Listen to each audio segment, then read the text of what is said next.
Next gen ஆன்மீக அன்பர்களுக்கெல்லாம் அடியனுடைய ஆசீர்வாதம், வாழிய நலம். அந்த வகையில் பார்க்கும் பொழுது மனித வாழ்வை பொறுத்த வரைக்கும் ஒரு போராட்டம் நிறைந்த ஒரு வாழ்வாகத்தான் போய்விடுகின்றது. பிறப்பில் இருந்து அவன் ஒரு நிலையை அடைகின்ற வரை எத்தனை விதமான போராட்டங்களை அவன் சந்திக்கின்றான். துரோகங்கள், ஏமாற்றங்கள், சந்தோஷங்கள் இன்று ஒவ்வொன்றும் அவன் வாழ்விலே கலந்து விளையாடுகின்றது. அப்படிப்பட்ட ஒரு மனிதன் ஒரு நம்பிக்கை, அந்த நம்பிக்கையை அவன் இறைவன் மீது வைக்கின்றான். இறைவன் சார்ந்த இறைவனாய் அம்சமாகிய அந்த நவகிரகங்களின் மீது வைக்கின்றான். அதைத்தான் ஜோதிடம் என்பார்கள். அந்த வகையில் பார்க்கும்பொழுது நமக்கு நம்பிக்கை இருக்கோ இல்லையோ நவகிரகங்களும் நம்மை நகர்த்தி கொண்டு தான் இருக்கின்றன. அந்த வகையில் பார்க்கும்பொழுது நவகிரகங்களை பொறுத்த வரைக்கும் பலம் வாய்ந்த கிரகம், பலம் குறைந்த கிரகம் என்றெல்லாம் இல்லை. நம்முடைய கர்மாவுக்கேற்ற பலனை அந்தந்த காலகட்டத்தில் அவை தந்து கொண்டு தான் இருக்கின்றன. அந்த வகையில் பார்க்கும் பொழுது கர்மாவினுடைய கர்த்தா என்று சொல்லக்கூடிய சனி பகவான். அதே நேரத்தில் பார்த்தீங்கன்னா குரு, ஒரு மனிதனுடைய வாழ்க்கையில் நல்ல மனைவி, நல்ல பிள்ளை, நல்ல தொழில், நல்ல வாழ்க்கை அமைய வேண்டுமானால் இவருடைய பார்வை தேவை. அந்த வகையில் பார்க்கும்பொழுது சொல்வார்கள், கிராமப்புறங்களிலே தாயோடு சுவையும், தந்தையோடு துணையும், மனைவியோடு மானமும், குருவோடு எல்லாமும் போய்விட்டது என்று சொல்வார்கள். ஆக ஒரு குரு ஒருவனே அனைத்தையும் திருப்பி தரக்கூடியவன். அந்த வகையில் பார்க்கும்போது குரு, ஜோதிட சாஸ்திரத்தில் குருவின் பார்வைக்கு அவ்வளவு சிறப்புங்க. அந்த வகையில் பார்க்கும்பொழுது சமீபத்தில் தான் நம்ம சனிப்பெயர்ச்சியை கடந்து நம்மை நோக்கி அது நகர்ந்து வந்து கொண்டே இருக்கின்றது. கர்மாவின் பலனை தந்து கொண்டிருக்கிறது. அந்த வகையில் பார்க்கும்பொழுது குரு பயிற்சி, குரு பகவானை பொறுத்த வரைக்கும் ஒரு கிரகத்திலிருந்து இன்னொரு கிரகத்துக்கு மாறுவதற்கு குறைஞ்சமான ஒரு காலம் தான். அந்த வகையில் பார்க்கும்போது திருக்கணிதம், வாக்கியம், இந்த ரெண்டும் தான் எடுத்துக்கொள்ளப்படுகின்றது.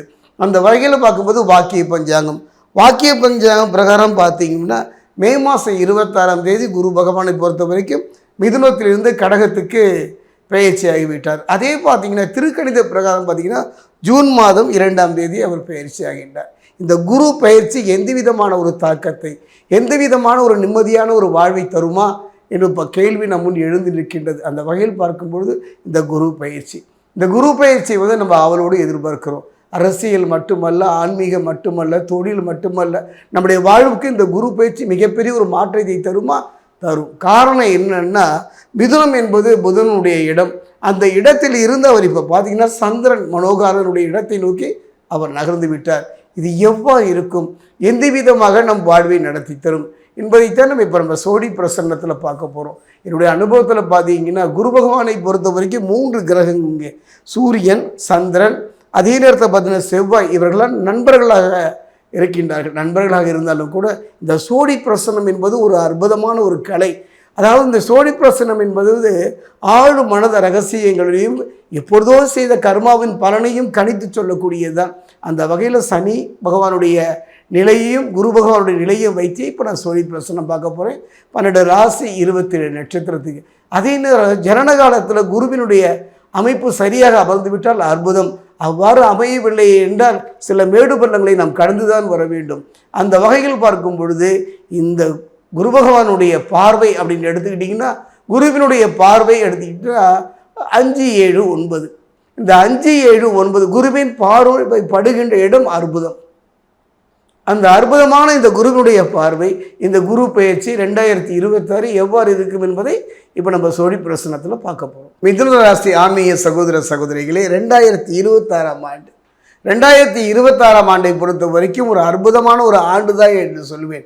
காரணம், யாரை நம்புவது, யாரை நம்பாமல் போவது, துன்பமும் துயரமும் எந்த நேரத்தில் வருவது, நல்ல சந்தோஷம், நல்ல மனைவி தானே, நல்ல குடும்பம் தானே, நல்ல பிள்ளைகள் தானே, ஆனால் அனுபவிக்க முடியாமல் மனக்குழப்பத்திலேயும் தடுமாற்றமான ஒரு நிலையில் தானே சந்தித்து இருந்தீர்கள். காரணம் என்னன்னு பார்த்தீங்கன்னா சனி பகவான்.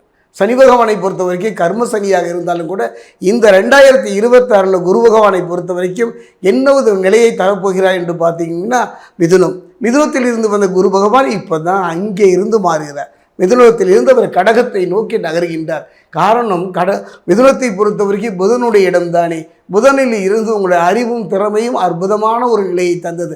ஆனாலும் ஏதோ செய்யாத குற்றத்திற்கு ஒரு தவிப்பு, செய்யாத குற்றத்துக்கு தண்டனை அனுபவிக்கின்ற நிலை, ஒரு போராட்டம் தான். நல்ல வேலைங்க, நல்ல வேலை, அற்புதமான ஒரு வேலை, நல்ல பெற்றோர் எல்லாம் இருந்தும் ஏன் இல்லாத ஒரு நிலை, ஒரு அனாதை போன்ற ஒரு நிலை. அதுக்கு காரணம் கர்மசனி தானே. அந்த வகையில் பார்க்கும் பொழுது மிதுனத்தை பொறுத்தவரை 2ல் பொறுத்த வரைக்கும் தனகுருவாக வருகின்றார். அதாவது போராட்டம் இல்லாத ஒரு வாழ்வு மனிதனுக்கு வேண்டும். என்னுடைய அனுபவத்திலேங்க யாரிடமும் சென்று நில்லாமை வேண்டும். எல்லாமே சொல்லி ஒருவர் தம்பா சென்று நில்லாமை வேண்டும். இதை தானே அபிராமி பட்டர் வேண்டினார். அந்த அற்புதமான தருணை சிக்கனமாக இருந்து கொடுங்கள். கிராமத்திலலாம் பார்த்தீங்கன்னா ஆற்றுல போட்டாலும் அளந்து போடு என்று சொல்லுவார்கள். படி அரிசியில் அளந்து போட்டாலும் கூட அந்த படியிலிருந்து 2 அரிசி எடுத்து போட்டுக்கொள்வார். சேமிப்பு அந்த காலகட்டத்திலே நீங்கள் சந்திக்க வேண்டியது என்னன்னு பார்த்தீங்கன்னா, தாயார் வகையிலையோ தந்தையார் வகையிலையோ சில மனக்குழப்பங்கள், மன சங்கடங்கள், தேவையில்லாத பிரச்சனைகள், மருத்துவம் சார்ந்த சில செலவுகளை சந்திக்க வேண்டி இருப்பதனால கொஞ்சம் இன்சூரன்ஸ் பண்ணிக்கிங்க. பாதுகாப்பு தானே.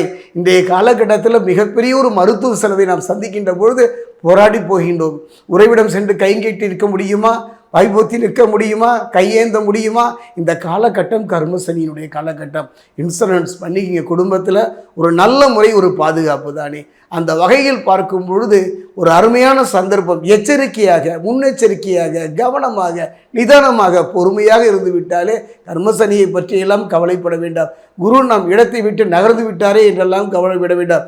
குரு இடத்தை நகர்ந்தாலும் கூட அற்புதம். காரணம் என்னன்னு பார்த்தீங்கன்னா, மிதுனராசியை பொறுத்த வரைக்கும், குரு பகவானை பொறுத்த வரைக்கும் 2ல் தனகுரு வகை இருப்பதனால பொருளாதாரத்தில் ஒரு நல்ல முன்னேற்றம் ஏற்படும். சிலரெல்லாம் வெளிநாடு சென்று வருவதற்கான வாய்ப்புகள், புதிய வீடு கட்டி குடிபோகின்ற ஒரு நிலை வரும். யாரிடமும் எதையிடமும் எக்காரணம் கொண்டு அந்தரங்களை பற்றி பேசிவிட வேண்டாம். அவ்வாறு பேசிவிடுவீர்களால் இன்றைய நண்பன் நாளைய பகைவன் என்ற ஒரு நிலைதானே. அந்த வகையில் பார்க்கும்போது கவனமாக இருப்பதைத்தான் இந்த 2026 குரு பயிற்சி உங்களுக்கு எடுத்து காட்டுகிறது. அற்புதமான பாடத்தை நடத்தி காட்டுகிறது. கவனமாக இருந்து விட்டாலே போதும். சேமிப்புக்கு எந்த குறையும் இல்லை. அந்த வகையில் குரு உங்கள் பக்கம் இருக்கின்றார்.